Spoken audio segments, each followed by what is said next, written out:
I'd like to turn the mic over to Renee, who will introduce our speaker for this evening.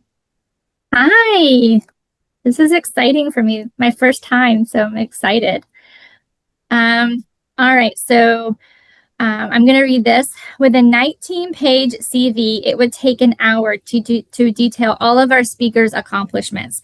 So I will share a few highlights about Dr. Phil Sheridan, Director and President of the Meadowview Biological Research Station in Woodford, Virginia. He founded this nonprofit research station in 1995 to help preserve uh, carnivorous pitcher plants and their coastal habitats in Virginia and Maryland. Dr. Sheridan has served as executive officer of the Virginia Academy of Science and taught biology and botany courses at the University of Mary Washington, Old Dominion University, and Virginia Commonwealth University. He also established the Center for Biodiversity at Joseph Pines Preserve in Sussex County. He received an associate's degree in science from Northern Virginia Community College before earning a bachelor's and a master's degree in biology from VCU and a doctorate in ecological sciences from ODU. He is the author of dozens of articles in scientific journals and has helped secure numerous horticultural grants. Early in his career, Dr. Sheridan worked for banks in accounting before becoming a field botanist in Florida, Georgia, and Virginia. He also managed a VCU greenhouse. As a volunteer, he collected plants to be added to the Atlas of Virginia Flora. He has donated more than 1,700 pressed plant collections to the Fairchild Tropical Gardens Herbarium in Miami. So, Dr. Phil Sheridan, thank you so much for being here. Thank you, Renee. And glad to talk to our friends down in Norfolk about Meadowview Biological Research Station. So my goals in this talk are to give you an overview of the mission, methods, and achievements of Meadowview. Now we've got a 30-plus year history, so I can't cover everything we've done. Please ask any questions at the end of the talk or use the chat, and we'll try to get them. If I can weave your question into the talk via the chat, I will. And the talk is largely focused on efforts in Virginia because of political hurdles to conservation in Maryland. So here's the Maryland issue, or what we've done up in Maryland. So in our work up there, we helped prevent the extinction of the box huckleberry, Galeaceae brachycera, in Maryland in collaboration with USDA and Maryland Department of Natural Resources. We led research and recovery efforts on rare western shore Atlantic white cedar populations up around Annapolis, rediscovered the New Jersey rush in Charles County, Maryland, with other rare associates on a globally rare gravel bog, including purple pitcher plant. Discovered purple pitcher plant on the Meadowview River in Maryland, and discovered pink sundew in southern Maryland.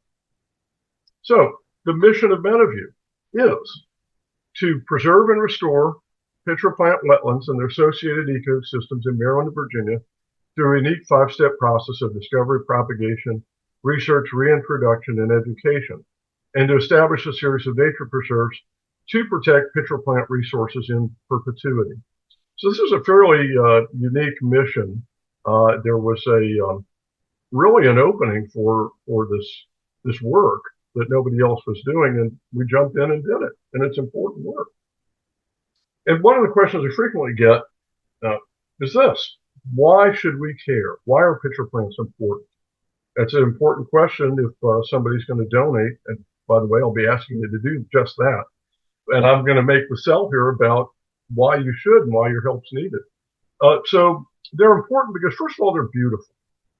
Pitcher plants are absolutely beautiful. So beauty has value. One of the interesting qualities is they bring limiting nutrient from carnivory into their environment. They're valuable commercial plants, horticultural plants.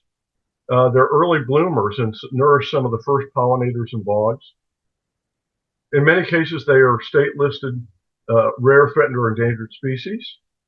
They're model organisms for study of complex ecosystems. The National Science Foundation has provided funding to a group of Harvard researchers to develop the purple pitcher plant as a model for ecosystem studies. Pitcher plants are also part of zero-order stream systems where water first emerges from the ground. So protection of this habitat, of which pitcher plants are a part, maintains high water quality. And of course, finally, the cautionary principle: we shouldn't lose our biota or conscientiously allow components of an ecosystem to be lost forever. We sometimes don't know all the parts and organisms playing in the ecosystem or how critical they may be. So we have two pitcher plants in Virginia. We have on the left the yellow pitcher plant, and on the right the purple pitcher plant. The purple pitcher plant makes its way up into Maryland and all the way up into formerly glaciated regions of Canada. Some pitcher plant communities where you might see these plants are pond pine precocens, seepage bogs, Atlantic white cedar swamps, longleaf pine, or pond pine flatwoods. And so we're not a single species organization. And so even though pitcher plants are important, and obviously a very important part of what we do, we take an ecosystem approach to conservation and restoration to ensure that we do adequate restoration and preservation work. And it's important to do that. You really have to do this work at an ecosystem level to be successful. So let's look at the range of the yellow pitcher plant. It ranged from Alabama along the coastal plain with an outlier in North Carolina and the Piedmont, all the way to southeastern Virginia. So we're at the very northern limit of the yellow pitcher plant. And I've got an exploded view there. I made this map probably 30 years ago when it was actually from slides. It's still accurate. When we started this work, we either relocated or discovered a total of 6 yellow pitcher plant populations, but there were more historically. So in the exploded map, you can see the actual natural distribution within the greater range. So one of the historic sites that we found, we got into the University of Richmond Herbaria and located a herbarium specimen from Prince George County. And it said north of Gary's Church. Boy, were we excited. And so we went down there to Gary's Church, started stopping at houses, knocking on doors, asking if people had seen this plant. And at the end of the day, one of the landowners said, oh yeah, there used to be a bunch of them up in the field up there, but we haven't seen them in a while. So we got up there, it's I think in the wintertime, and we relocated. There were still yellow pitcher plants there in this field. And this is from a Fernald record. Fernald in his Rhodora papers mentions that yellow pitcher plant, recognizable at a distance, was our first clue. So you could just drive along a road and see pitcher plants out in basically a cow pasture. How wonderful that must have been. That isn't happening today. And so the point of this graph is actually twofold. If you look at that dot for 1990 or 1989 when we rediscovered it, if you run that best fit line back to 1938, imagine the population size of that if that was a linear graph. And frankly, if you have seen intact pitcher plant sites, there are tens of thousands of plants. They're not 2, 4, they're tens of thousands. They're visible from the road. So potentially this population in Prince George County certainly was at least hundreds of plants. But anyway, so what we did, we got divisions from plants we could get divisions from or seed, and we tracked the population to extinction. So if you do nothing, this is what happens. And this is out in a cow pasture, horse pasture. But it was the very last days, essentially, of decades of abuse of a habitat. And we got to document the extirpation event. I repeated this kind of work many times during my PhD. This was really the beginning, the pre-PhD work, but it was a view of what was coming. And the collapse of biodiversity, or some biodiversity in Virginia, specifically in our case, pitcher plant. And so for my PhD work at ODU, part of my work at ODU was to go back and do the historical records for purple pitcher plant in Maryland and Virginia. And so if we look here, I've got all the red dots of these are all either herbarium specimens or really credible reports, but almost all herbarium specimens. I don't include casual data, or I saw a pitcher plant over here. That gets you nowhere. It's very inaccurate. So this is a really solid map of the documented distribution of purple pitcher plant on the western shore of Maryland and Virginia. So we had 42 historic sites in Virginia, 13 in Maryland and DC.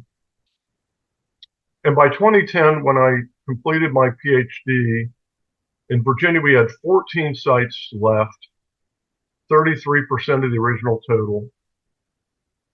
Most of the plants were in one population, one power line site. And in Maryland, it was even worse. 4 extant sites, 45 plants total, 31% of the original total in number of sites. So that's the collapse that I documented. And then you can do this. You can actually predict local extirpation. And it actually happened during my PhD. It was a long PhD program, and while I was doing the doctorate, I got to see sites go extinct, that the population blink out repeatedly. And then if you do on a regional scale, going back to 1880, you can predict total extirpation in Maryland and Virginia. And we're right on track. So this underscores why Meadowview is needed. Without us, we're looking at total loss of all wild populations of pitcher plants in Virginia and western shore of Maryland for that matter. So why has this happened? So one of the biggest forces, and this data is only during my PhD. So during that time period, the reasons for the losses during, well, it's a little longer than the PhD, but 1998 to 2008, succession took out 45% of the population. So in other words, shrubs growing up, shading the plants out. Succession is an extremely powerful force on pitcher plants and rare bog associates. So it's a whole community. Beaver flooding, 33%. So when populations get down to low numbers, they're more susceptible to injury, and that's exactly what happens. So when you've got a population of 4 or 5 plants on one little spring, if a beaver comes in and floods the site out, that's it. And development, 11%. And in one case, we removed the plants before the site was developed. Now, pitcher plants are, again, part of a whole ecosystem. So we also have done at Meadowview a huge amount of work on this keystone species, longleaf pine, Pinus palustris. I already talked to some of you about the Zuni pine barrens, one of our best example of a native longleaf site. If you take longleaf out, the whole system really collapses. It's a key species if you're going to do restoration work. So here's a map of the range of longleaf pine. Virginia, again, is at the northern limit. And you can see that closely matches the range of pitcher plants. And the reason why is fire. Longleaf pine is a fire-maintained ecosystem, and fire is critical to keep the habitat open for pitcher plants and the other associates. I will add an important detail here. If you notice, longleaf goes up. We have it mapped here onto the eastern shore, and we've got a paper we're just about to submit to Nature. Not only did it get into Virginia's eastern shore, it got into Maryland. We've really got a landmark paper, ironclad, DNA, specimens, the whole 9 yards. It's excellent work. And we really settled the matter. Longleaf was on the eastern shore of Virginia and Maryland. So pretty cool stuff. Here's a distribution of longleaf pine in Virginia. And again, you see many dots, but the number of remaining sites, if you can even see them, there's a few stars. There were just a few sites left along the Blackwater River where we did our census of longleaf pine back in 1998 that really helped launch the restoration effort of longleaf pine in Virginia. one of our areas that we did research on was documenting that native Virginia longleaf pine has higher relative fitness for in-state planting than other southern longleaf. That was our original finding back in 1998. And then Jerry Crichton over at Department of Forestry, they did a provenance study and validated our work as well. So we've got two groups of researchers that have shown that native Virginia longleaf pine is a superior genotype for planting in Virginia, meaning it has the greatest fitness across a whole suite of characteristics. Now, this is an important detail because when we did the census of longleaf pine in Virginia in 1998, there were less than 2,000 native longleaf pine left on less than 400 acres out of an estimate of 1.5 million acres of longleaf pine at settlement. And at that time in 1998, there wasn't even a big advocacy for, or there wasn't any advocacy for preserving the Virginia longleaf pine genotype. And it was because of our science and the follow-up by DOF that supported all the work that's been done to preserve the native Virginia longleaf trees and get the native longleaf pine seed orchard going. And really, the Virginia genotype is superior. And you can see it in this graph here. So what do you do about all this with things going extinct, nothing being done? So we came up with our 5-step process. And that is discovery. So first of all, go out and do original field work to find remaining populations.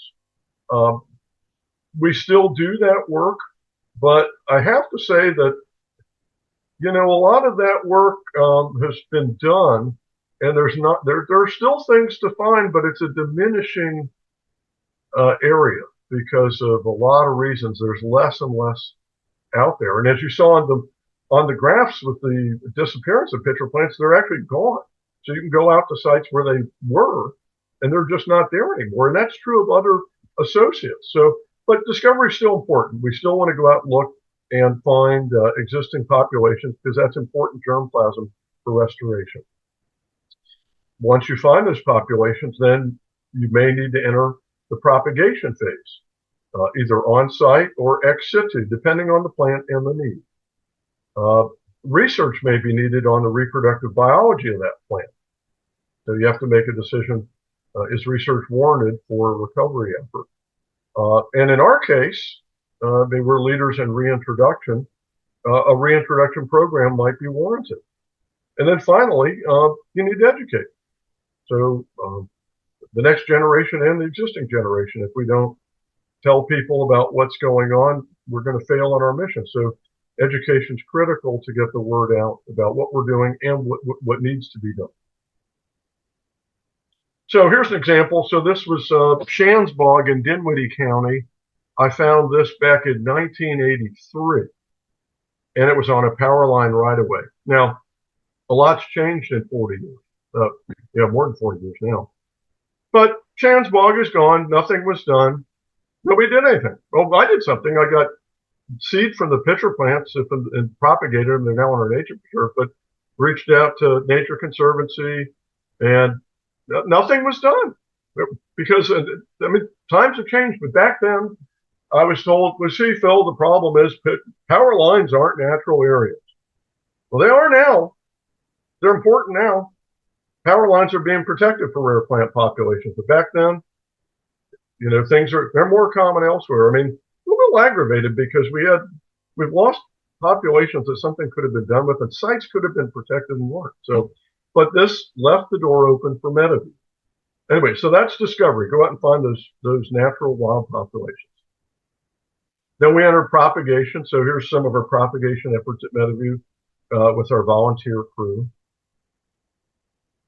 We do have a national pitcher plant collection at Meadowview. We've claimed that title. That was based on the English. They actually, if you have a home garden of whatever it is, you can register as a national collection. So I said, that's a good idea. I think I'll do that. So we just have said we're the national pitcher plant collection. And frankly, arguably, we do have the largest collection of pitcher plants in the country. I mean, other people could argue with that, but we're claiming the title as the national pitcher plant collection. So that's good for tourism. Good for Virginia, good for you. Come and visit. So we've got all the different species, many hybrids. We do have a nursery, and we sell the plants on the internet that funds gives us our operating capital. We do, or used to do anyway, a lot of crosses to breed new varieties or to study the genetics. Research is an active area. Actually, I just mentioned to you. So we've got our paper we're about to submit to Nature on longleaf pine on the eastern shore. This is some of our research on rooting longleaf pine needle fascicles. We got the cover of Fort Science back in 2021, studying a anthocyanin-free mutation in pitcher plants that's without any red pigment. So we have an active research program. Now, reintroduction. So this gets interesting. And we worked with the Maryland Heritage Program coming up with guidelines for the reintroduction of rare plants in Maryland. And this is our definition. What does reintroduction mean? This is it.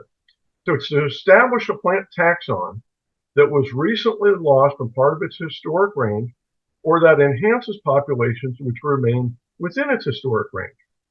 And then let's define historic range. That's in suitable habitat within the physiogeographic range of the taxa since the 1600s, but not necessarily documented from the specific site. So what this does, it acknowledges that since European colonization in the 1600s, we've had a lot of loss of biodiversity, and we're trying to put indigenous organisms back within the range that they were at settlement. And we're going to put them back within that physiogeographic province in suitable habitat. Some people find this controversial. I don't. I mean, there are people that are very conservative. They say you're playing God. We are playing God. Of course we are. Humans have been playing God and have been wiping plants out. So somebody's got to do something about that. I don't find sitting there doing nothing and waiting to you're down to the last population and going, wow, now we got to do something, an acceptable thing to do, especially for widespread plants. When there's habitat available that could be managed, an indigenous taxa can be put back in their native range in the right habitat. And frankly, our success speaks for itself. You're going to see the pictures that are coming up. And if you actually come out and see it, it literally speaks for itself. Reintroduction is not gardening. So the other camp will go, well, isn't that gardening? Well, no, it's not. You can look up the definition of gardening. Gardening is having horticultural plants near a house. That's not gardening when you're putting them out in their native habitat. Reintroduction is not Johnny Appleseed. Willy-nilly, mixing things up. No, it's not. And then we get this, but you planted it there, right? Yes. Get over it. We're planting it there because it got wiped out. I mean, it's not going to come back through immaculate conception. It's not in the seed bed. It's not going to blow in. It's gone. Now, I've personally, firsthand, seen the extirpation process with pitcher plants there decline, go extinct, and disappear from the habitat. And you would go there and go, well, they're not here. You can't put them there. And I actually know they were there. I saw them disappear. So reintroduction is required to restore diversity and prevent extinction.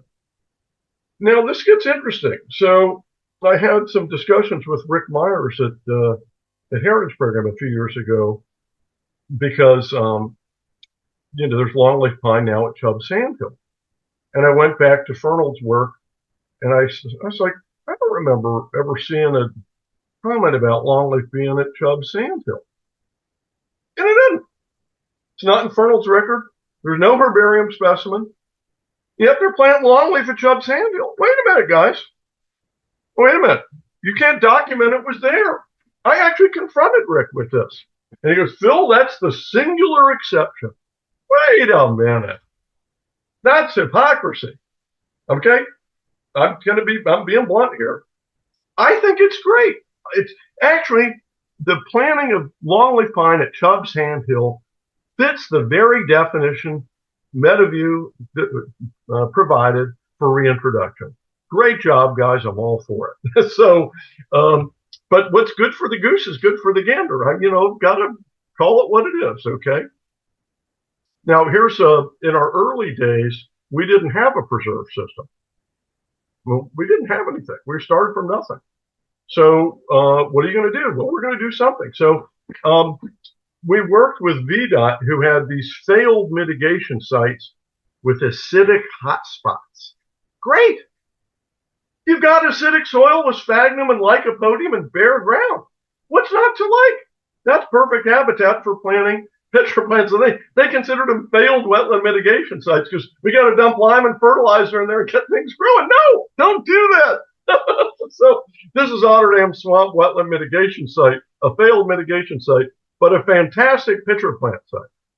So yeah, sometimes people don't know what they have. And so we had a really great planting there at the Otterdam. And then over at Fort Lee on 295, we had another, again, failed wetland mitigation site where the trees didn't take. Well, look at the sphagnum in the lower left there. Perfect. So that worked out great. And so we actually, here's the historic range of yellow pitcher plant and our reintroduced populations. So again, remember, this is before we had a preserve system. We put these out either on state land or on private land. It's a good idea that ultimately didn't work. And here's why. The habitat's there. We could plant in it. But if you're not going to maintain it, either with fire or mowing, ultimately it's going to succeed and get overwhelmed. And that's what happened with the VDOT sites. Ultimately, and I can't go out there and mow it down and keep it up. And then with private landowners, that's just a whole nother ballgame. You have all the variables of private landowners. And so while it was a good idea, ultimately it came down to that we needed to own our own land and have our own preserve and focus our efforts there. So, that's part of the development of the Meadowview story. We had to try things and find out what worked. And again, theoretically, things will work, but in practice, you find out, well, maybe that's not going to work that well, and you have to reevaluate and change what you're doing. Let me check here. We've got a chat here. Let me see what we got. Oh, you like me? Okay, thank you. I'll take the compliment. And then education. So we've had a number of grants. This was working with Potomac Elementary School. We had a program, we called it Rare Plants in the Classroom. And so we had the students do experiments on pitcher plant with fertilization and raise their native seedlings and then plant them out in the wild. And in fact, this was on a power line right away, not far actually from the Zuni Pine Barrens, just north of there. And we did a number of projects with the kids, a lot of fun. We haven't done any of those lately. It requires funding. It's a lot of work, but it's a good idea and it can work. So ultimately, as I mentioned, we got to our Meadowview preserve system. So let's look at that. So we have two preserves. The Central Virginia Preserve is up in Caroline County where we're headquartered. And then we've got our Josephines in Sussex County. Our goal at Josephines is to have 2,000 contiguous acres. Right now we have 428. It's a longleaf pine ecosystem. We've spent almost $1 million to do that. And then in Caroline County, our goal is 150 acres. We have 78. We have a globally rare gravel bog, and we've spent $500,000 there.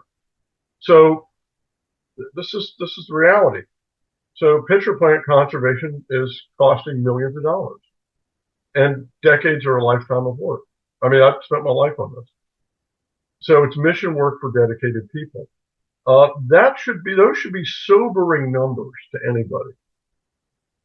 It's sobering to me, actually, but that's where you asked Renee about, the accounting. So in business background, dollars and cents, you do this sort of thing. And to have that part of your brain involved in this is very useful. And it's good to show people what's being invested to get the job done. So when we got our Sussex Preserve, it was 3 men in a camper. We had a vintage, first of all, it was tents. And then we got a vintage 75 Coachman camper. We were staying in that while we worked there. And that was getting a little cramped with 3 guys in it working down there. So we I came up with the idea of the Center for Biodiversity. We needed a building with our preserve down there to do the work. So we got a house down there, and it's come a long way. And it's the Center for Biodiversity supporting Joseph Pines Preserve. I'm going to bring in, I'm looking at some of the questions real quick. I'm going to bring one of the questions here in a minute. There's a question about how does healthy standard pitcher plant spread, seed dispersion, or roots? Get to that in a minute, but it's a good question. I can weave it in, no problem. So the Center for Biodiversity is an education center. We do have a rare plant nursery there, not for sale. It's for on-site and regional restoration, so strictly for propagation, for planting out on the preserve. And we've got facilities for staff and visitors. You should come out. We've got great facilities, either one. If you came out to Central Virginia, they're different in their own right, but they're great places to visit. So our reintroduction goals at Joseph Pine were to prevent loss of plant source material on unprotected sites, provide plant genotypes for future local restoration efforts, and reestablish the biodiversity of this historic community in Virginia. And so here's our grand preserve plan. So ideally, we'd have 2,000 connected acres, and right now we're number 1 on the map. So we're a quarter of the way there. I don't know if we're going to get there, but if you know anybody that wants a 500 parcel 3 is 500 acres, and parcel 4 is 800 acres. So those respectively would run. We're looking at probably $1.5 million for parcel 3, and for the 800 acres, it's probably a couple million now. So, it's ridiculous numbers, right? But you never know what somebody can do. You really don't. And so that's what's needed. And eventually, if we don't get that land, it's going to get sold, and you probably have houses on it. So, but I can only do so much. I can dream, I can have the vision, and work at it. Now, notice number 5 here is the Cherry Orchard Bog, and I think that's worthy of comment. So that's a site Bill Scholl and I found in the 80s. We were doing our power line work, and we published all that about how power lines were natural areas and for rare plants. And when Chris Ludwig came on board, they were very interested in tiny bog buttons, Lightning and Anseps. So I took them down there, and they ended up buying the site for bog buttons, for Lightning and Anseps. There were 2 purple pitcher plants there in the 80s when we found it. There are 4. Now, 40 years later, there's 4 purple pitcher plants. And that's from vegetative growth. Well, at least they didn't go extinct. I'll give them credit for that. And the preserve has grown in size. It's a great site. I'm glad they got it. I would love to connect up with Cherry Orchard Bog at some point. That's why you have the map here. You can see in the grand plan, there's the potential to connect up to Cherry Orchard Bog at some point. So who knows? But it's good to show Cherry Orchard Bog and to think you got a population of 4 plants. And I'm going to show you some shots of what a population of pitcher plants would look like and looks like at Joseph Pines. And so, that's not DCR's focus. I get it. But that's threadbare. So 4 plants, there's a lot of things that could happen to wipe that population out. So here's an example at Joseph Pines when we first got it, started working there. It had been clear cut in the 90s. And with just a few years, this bog was already growing up with vegetation. That's what happens without fire. And so there's a variety of tools you can use to arrest succession. You can start, I've used a brush axe in my younger days. Swinging a brush axe, it works. Good for you too. But it gets old. And so then you move up to something like the DR Field and Brush Mower. Does a great job. It'll work you too, by the way, but it's a very effective tool. Then you can move up to tractors with bush hogs, more advanced clearing methods. We use herbicides. I would like not to use herbicides, but particularly for longleaf pine restoration, you're not going to really do longleaf pine restoration without herbicides. It's how it's done. It's part of the picture. You can cause a lot of damage with herbicides too in the wrong hands, but they can be effective tools in the right hands. one of my favorite toys. This is a skid steer mulcher with a mulching blade on the front. And if you want to take down an area to convert it to longleaf pine, this will do the job. And then get out your handy match and light it up and burn all that stubble off. And you're ready to go to start planting. And then you get this. You get a beautiful native pitcher plant bog. So remember I showed you that slide of the Gary Church bog that declined and was extirpated? These are the divisions from those plants that are now at Joseph Pines Preserve. And this is what you would have seen in 1935 or 1938 driving along a road in Southern Virginia anywhere. And you could drive somewhere in Dinwiddie or Prince George County, go down a rural road, and you want to go, oh, pitcher plants. How nice. Not now, but and Joseph Pines, you've got to go all the way down now to Wilmington, North Carolina, or south to see something like this. We don't have this anywhere else in Virginia. It doesn't exist in Virginia other than Joseph Pines. So here's our longleaf pine seedlings coming out of the grass stage. And here's where we start to enter the savanna phase. You mentioned beauty of pitcher plants, but the habitat is absolutely beautiful. So a longleaf pine savanna with particularly the winter. I love going down there in the winter with the russet grasses, the wind blowing through the pine trees. It's open. It's beautiful. And actually, if any of you want to see Joseph Pines in winter, let me know. You just don't have the heat. It's a part of the year that is a beautiful time to get out. And true to form with the longleaf pine, part of our allegation of better fitness with Virginia longleaf pine, we started reproducing early on in our trees. The longleaf pine that we planted, that we gathered seeds from trees, we are now harvesting seed from our trees that we planted. And we're contributing those seeds to the native seed orchard with DOF. How about that? I got to live to see that happen. I really wasn't expecting that. So, I mean, that's just so cool. Here's Dennis, our preserve manager at the time, with some of the cones that we harvested. Now, we have had some plants released from the seed bank. So, for example, the dwarf sundew, Drosera brevifolia, can exist in the seed bank for apparently quite a long time.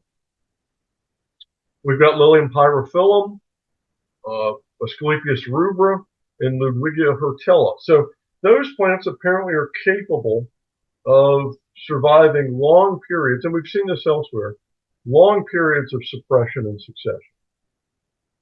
So here's our reintroduction results and conclusion. So we did some species richness in Joseph Pines bog plots, 33 species. And part of my PhD, I looked at historical species richness in bogs. So we increased our species richness by 50% by reintroduction. Now, historically, species richness in our bogs was as high as 319 species. Our current species richness is 11 to 83. So we have been defoliated of our diversity in our bogs over time. We've lost species richness. Now compare that to the southeast, species richness in southeastern pitcher plant bog with a 22 to 277 and a mean of 140. So we're depauperate in our flora in the bogs. Short story. I'm not going to read this, but this is the list. I'm trying to make you laugh. So it's too small print, but the point of it is we had a list of rare, threatened, and endangered species to reintroduce to Joseph Pines, and we've got most of them back in there. And I could talk your ear off on that one, but I won't, okay? Let me check a question up here real quick. I hear nominations for field trips. Okay, good. Now, so remember I talked about reintroduction, reintroducing something to its historic range, right? But not necessarily documented from the site. And I used the example of longleaf at Chubb Sandhill that was planted there, even though it couldn't be documented from the site. And you could have said the same thing about Joseph Pines. We planted longleaf there, but we couldn't, there was no longleaf pine naturally left in Sussex County. Well, here's what happened. This gets interesting. So on one of our fire breaks, a piece of light wood or lighter wood, which is very, very resinous, old pine wood, was buried in the bog, and the bulldozer doing the fire break knocked it out. And because we'd done all this work on longleaf pine and on lightwood, we'd already had our methods in place. I said that might be basically fossilized longleaf pine. So I went ahead and cut it because we have two things we can measure: measure the pith, the second annual ring, and I did those measurements. Holy mackerel! It measured solidly as longleaf pine. And we did a paper on that where we looked at the probability. The probability it was longleaf pine with the Kohler method was 99.9%. But we took it a step further because with our work on the Eastern Shore longleaf, we now can extract DNA from this wood, and we can tell if it's longleaf pine by its DNA. And sure enough, that piece of wood is longleaf pine. So we had longleaf pine at Joseph Pines. Well, we did that too. We radiocarbon dated it. So that's from the late 1600s. And that's when the settlers were moving through there and utilizing the tree and wiping them out. It fits. The whole story fits. But no longleaf pine left in Sussex County. And because fortunately this is a resinous wood was buried in the bog, there it is to find. But imagine a pitcher plant, a herbaceous species that can't even survive 20 years within succession. So to ask that to still remain after 100 years without any fire is unreasonable. So you can see the issue here, right? And why our methodology makes so much sense when this stuff has been lost over time. So anyway, so it's really kind of cool to actually find we had longleaf pine naturally at Joseph Pine, at settlement. I mean, I love this work. I just love it. So cool. That's our radiocarbon dating with beta analytic out of Florida. You get a variety of dates, but the best date was in the late 1600s. We have had graduate students working at Joseph Pines. One of the studies, what we find is we did the restoration work and reduced the stem density and moved to savanna. We noticed that the bogs were getting wet. And so we had a graduate student from Old Dominion University, and he did a really great job. And the short story is we found that by going from a dense mixed pine hardwood forest to a savanna style habitat, you reduce evaporation 25%. And on the test watershed, that came out to almost 4 million more gallons of water staying in the ground. That's a lot of water. 25% reduction in evapotranspiration. It's making the bogs wetter. It's raising the ecotone. So you can dry the bogs out if you don't have an open savanna. And there's a lot of other things that happen with succession too. But certainly drying them out if you're a hydrophyte's a big deal. And healthy pitcher plants also mean healthy water. So one of the monitoring wells in our Addison bog, it's only 2 feet in the bog. It's potable water. That's me holding the vial of that water 2 feet in the well and actually send the sample off. No coliform bacteria. 2 feet in the bog, potable water. Wow.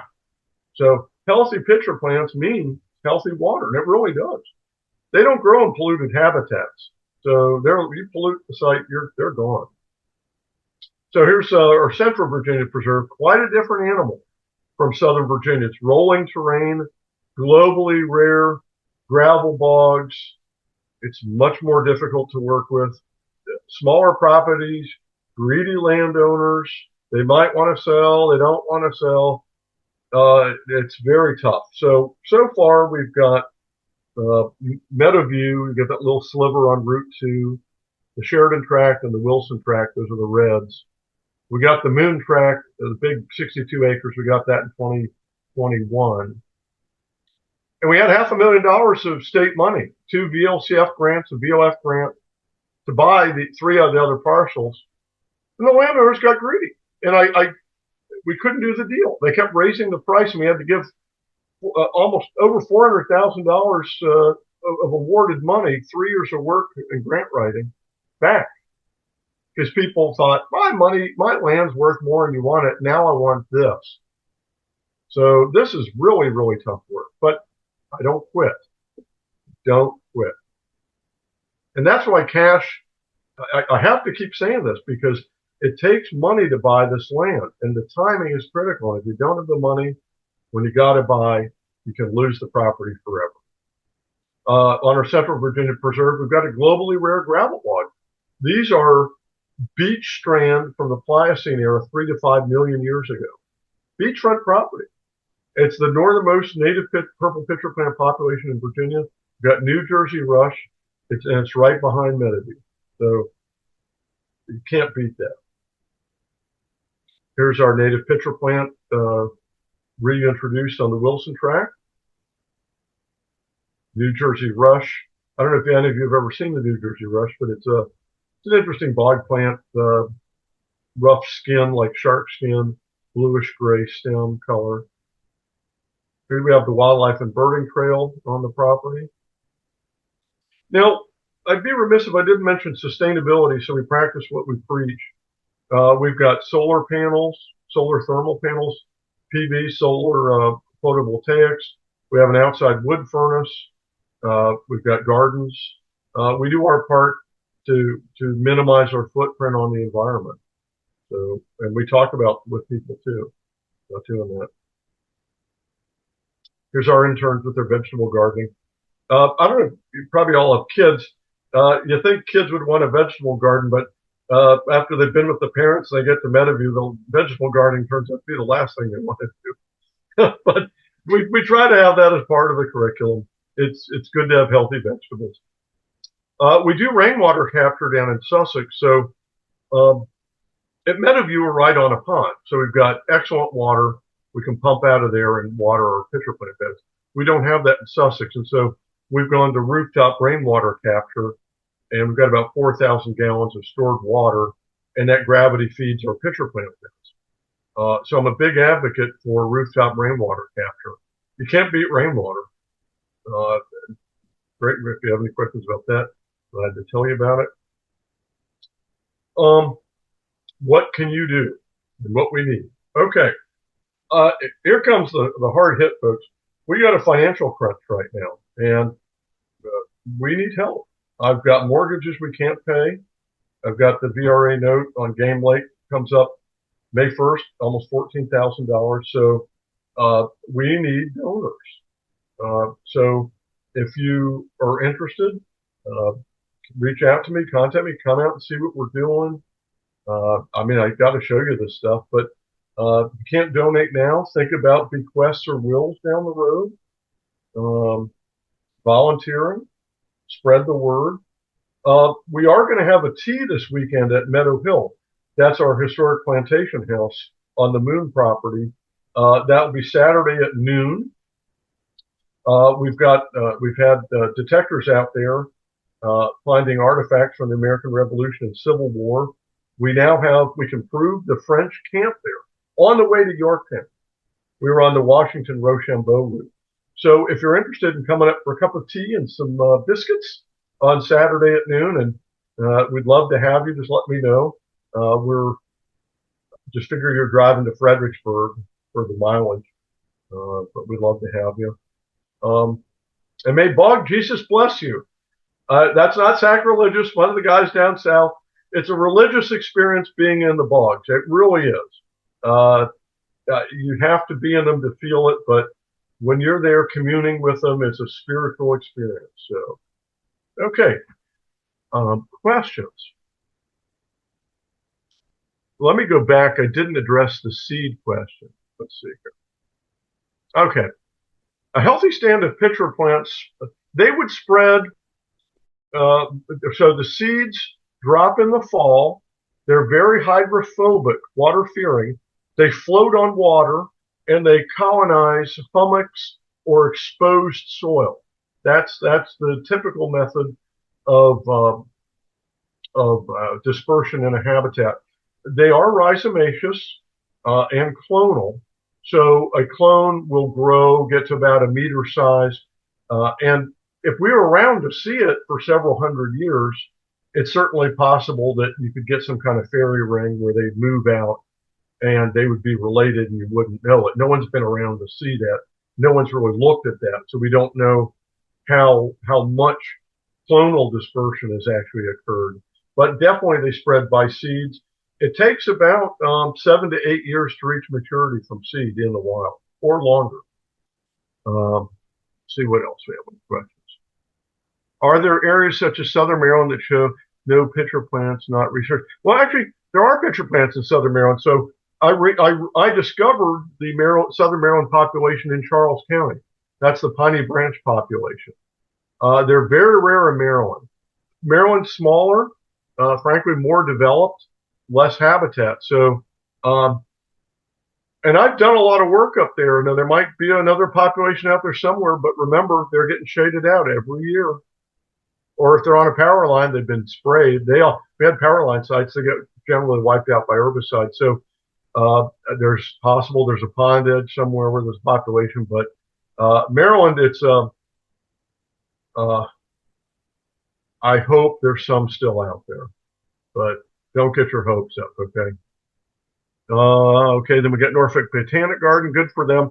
I mean, botanic gardens are show gardens. That's nice, but how to be kind here?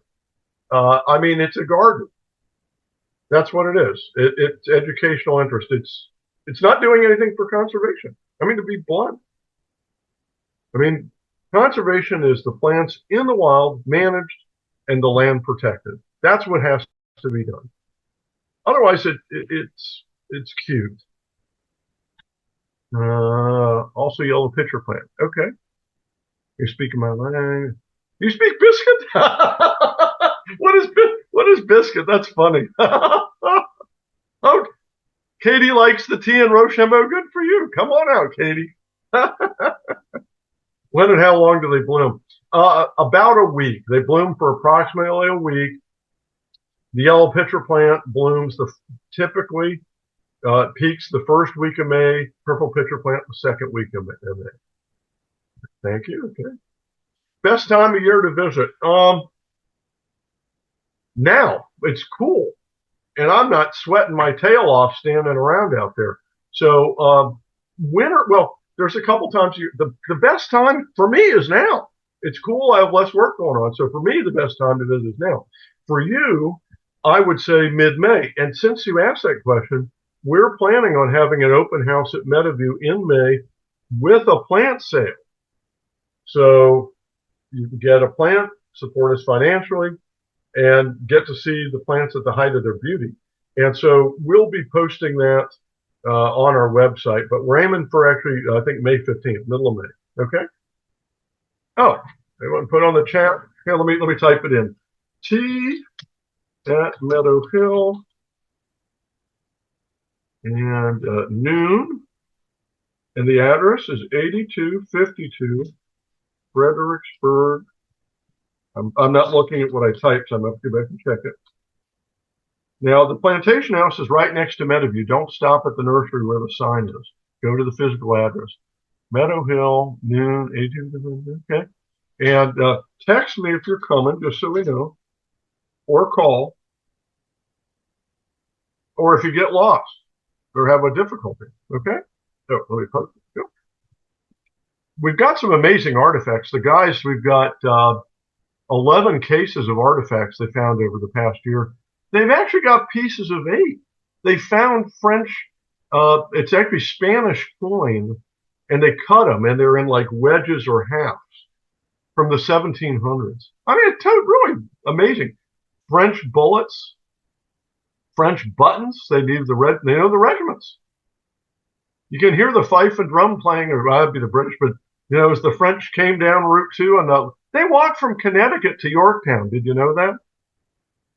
They landed at Connecticut and walked all the way down to Yorktown to help beat the British. That's pretty cool. And there's not a lot about the Virginia leg. There's a lot of links. You'll hear all the places they stopped up north. And then you see, I think there's a couple spots in Virginia that get any kind of notoriety for their stop. So we're going to put Meadow Hill on the map as a place to stop because of the American Revolution and the French. So that's going to be something that, as this unfolds, is going to be part of the future of Meadowview. So, questions? Any other questions? Well, Phil, that was absolutely remarkable. Thank you so much. Not only was it just tremendously great information, but I think you warmed our hearts with your presentation style and your passion, as Sally said. So we thank you so much for spending an hour with us this evening. Great, great. Well, I look forward to seeing y'all. Okay. Come on Okay. out. Okay. I think Thank you've got a you. group here. All right, y'all have a nice evening. Good night. Later. Bye.